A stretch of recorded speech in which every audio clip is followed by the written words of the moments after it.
ശ്യാമു ആനും ഇപ്പോൾ വിദേശത്ത് താമസിക്കുകയാണ്. ശ്യാം ഇന്ന് വിജയകരമായ ഒരു ബിസിനസ്സുകാരനാണ്. അവർക്ക് 2 വയസ്സുള്ള ഒരു മകളും ഉണ്ട്. പപ്പൻ നാട്ടിലൊരു റെസ്റ്റോറന്റ് നടത്തുന്നു. അതിന് ശ്യാം സാമ്പത്തികപരമായി ഒരുപാട് സഹായിച്ചിരുന്നു. സുസൻ വിവാഹിതയാണ്. ഭർത്താവും 5 വയസ്സുള്ള മകനുമൊപ്പം വിദേശത്താണ് താമസം. സന്തോഷകരമായ കുടുംബജീവിതത്തിനിടയിലും പഴയ സുഹൃത്തുക്കളെ അവൾ ഒരിക്കലും മറന്നിരുന്നില്ല. രഞ്ജിത്ത് നന്ദനയും കൊച്ചിയിൽ തന്നെ സെറ്റിൽഡ് ആണ്. രഞ്ജിത്ത് ഇന്ത്യയിലെ ഏറ്റവും പ്രശസ്തരായ ഫാഷൻ ഡിസൈനർമാരിൽ ഒരാളാണ്. ഫാഷൻ വീക്കുകളും വിദേശ യാത്രകളുമായി രഞ്ജിത്തിന് വീട്ടിൽ ചെലവഴിക്കാൻ സമയം കുറവാണ്. അതിന്റെ പ്രശ്നങ്ങൾ അവരുടെ കുടുംബജീവിതത്തിലുണ്ട്. നന്ദന പതിയെ ഒറ്റപ്പെടാൻ തുടങ്ങി.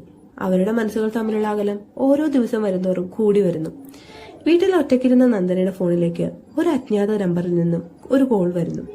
കോളിന്റെ മറുവശത്ത് നിന്നുള്ള വാക്കുകൾ നന്ദനയെ ഞെട്ടിച്ചു. രഞ്ജിത്തിനെ കുറിച്ചുള്ള കുറച്ച് കാര്യങ്ങൾ പറയാൻ തുടങ്ങി. ഫാഷൻ വീക്കിലെ മറ്റൊരു പെൺകുട്ടിയുടെ കൂടെ നിൽക്കുന്ന ചിത്രങ്ങളും അവർ വാട്സാപ്പിലൂടെ പങ്കുവച്ചു. വീട്ടിലെത്തുന്ന രഞ്ജിത്തും നന്ദനയും തമ്മിൽ വലിയ വഴക്ക് നടക്കുന്നു. ഇതേ തുടർന്ന് നന്ദന സ്വന്തം വീട്ടിലേക്ക് പോകുന്നു. ഇതിനിടയിൽ പൂർവ്വ വിദ്യാർത്ഥികൾക്ക് 10 വർഷത്തിന് ശേഷം ഒരു റീയൂണിയൻ സംഘടിപ്പിക്കാൻ തീരുമാനിക്കുന്നു. റീയൂണിയന് വരാൻ താല്പര്യമില്ലാതിരുന്ന നന്ദനയെ ആൻ വിളിച്ച് സംസാരിക്കുന്നു. ഒടുവിൽ നന്ദന വരാൻ സമ്മതിക്കുന്നു. വിദേശത്തായിരുന്ന ശ്യാമു ആനും മകളെയും കൂട്ടി നാട്ടിലെത്തുന്നു. എയർപോർട്ടിൽ അവരെയും കാത്ത് മത്തായിച്ച് നിൽക്കുന്നുണ്ടായിരുന്നു. എല്ലാവരും റിസോർട്ടിൽ ഒത്തുകൂടി. അതിനിടയിൽ നന്ദനയുടെയും രഞ്ജിത്തിന്റെയും അകൽച്ച ആനിന്റെയും ശ്യാമിന്റെയും ശ്രദ്ധയിൽപ്പെട്ടു. ആൻ നന്ദനയോട് കാര്യം ചോദിക്കുന്നു. അപ്പോഴാണ് ഫോൺ കോളിനെ കുറിച്ചും ചിത്രങ്ങളെക്കുറിച്ചും നന്ദന തുറന്നു പറയുന്നത്. ഇതെല്ലാം കേട്ട ആൻ തനിക്കും ഇതുപോലൊരു കോൾ വന്നിരുന്ന കാര്യം പറയുന്നു. എന്നാൽ ശ്യാമിന്റെ ആനിന്റെ ഇടയിൽ സംശയങ്ങൾ കുത്തിവെക്കാൻ ആ കോളിന് കഴിഞ്ഞിരുന്നില്ല. ഇതിനു പുറകിൽ ആരാണെന്ന് കണ്ടെത്താൻ അവർ തീരുമാനിക്കുന്നു. നമ്പർ നോക്കിയപ്പോൾ ഒരു നമ്പർ തന്നെയാണ്.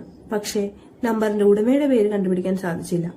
എന്നാൽ ശ്യാമിന്റെ അന്വേഷണത്തിൽ ഈ നമ്പറിന്റെ ഉടമ പ്രീതയാണെന്ന് തിരിച്ചറിയുന്നു. കോളേജ് കാലത്ത് എല്ലാവരുടെയും മുന്നിൽ അപമാനിക്കപ്പെട്ടതിന്റെ പക വർഷങ്ങളോളം പ്രീത മനസ്സിൽ സൂക്ഷിച്ചിരുന്നു. ശ്യാമിന്റെ ആനിന്റെയും ജീവിതം തകർക്കാനായിരുന്നു ആദ്യ ശ്രമം.